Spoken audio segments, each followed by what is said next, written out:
Okay, continuing on with 6.5. This is 6.5c. We're in algebraic and graphical solution of rational equations. So we're going to take these rational equations, which are basically functions over functions, made into fractions. All right.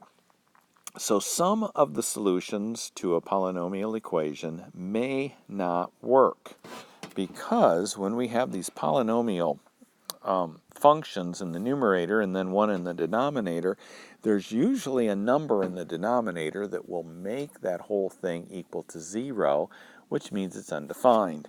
And there's another word that we use here, meaning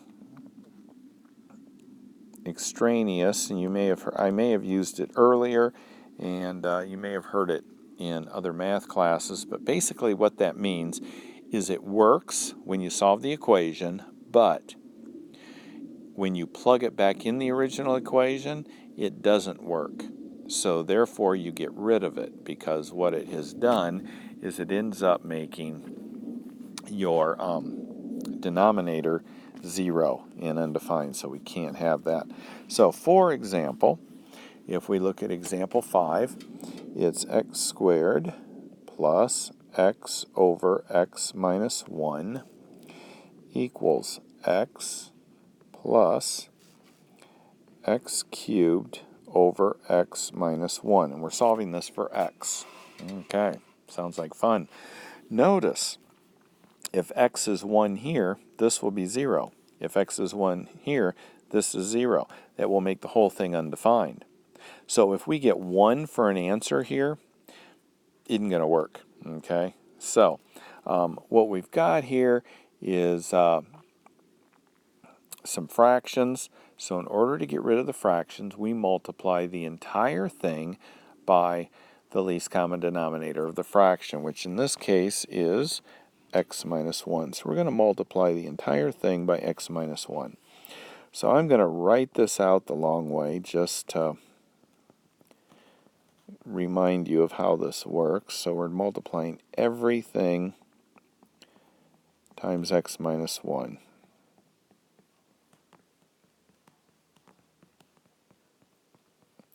And the only reason we're doing that is because it will get rid of your fractions. And if you don't like fractions, that will be nice to have gotten rid of all those.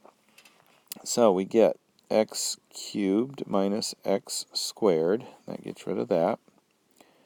Plus, looks like just x because that cancels with that. So that goes away. This gives me x squared minus x. That goes away. Plus x cubed. All right, so what we're going to do is we're going to set this equal to 0.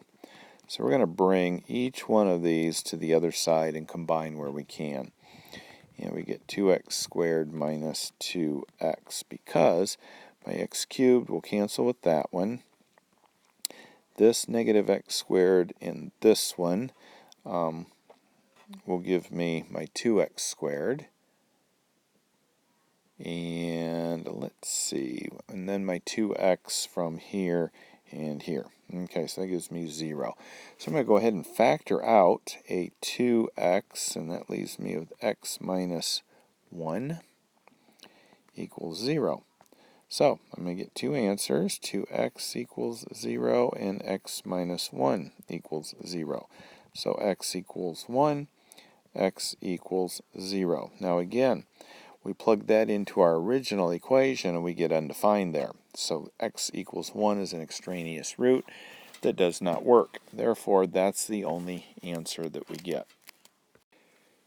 Okay, we're getting toward the end. Example number 6. We have monthly sales for Yang products. You'd think they'd use their imagination and come up with some fun things, but Yang products doesn't even tell you what they make.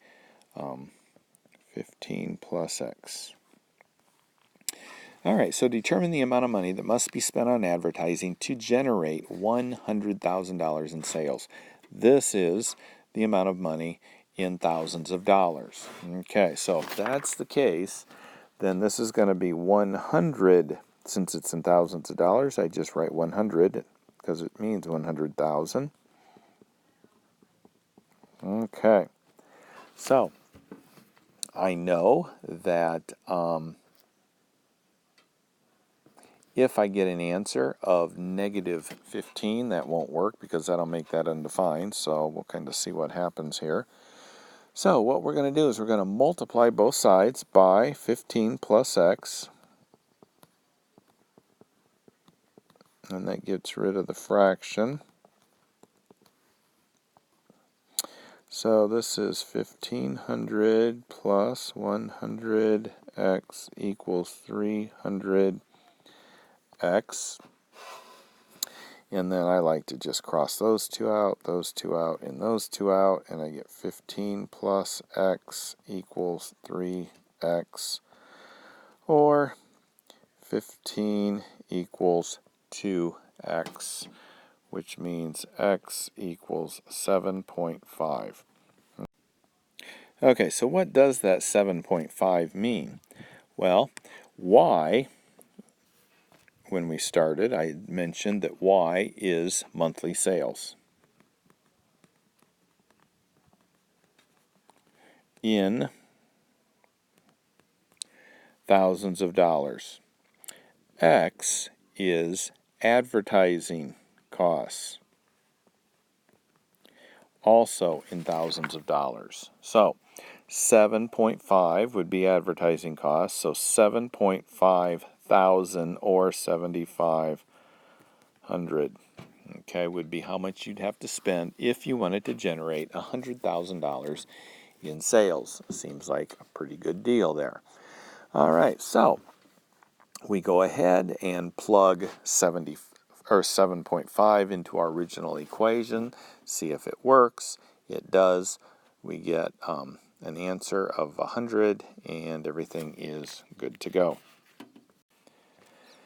Okay, a long time ago, we did some things that were called direct proportions. That was back in section 2.1.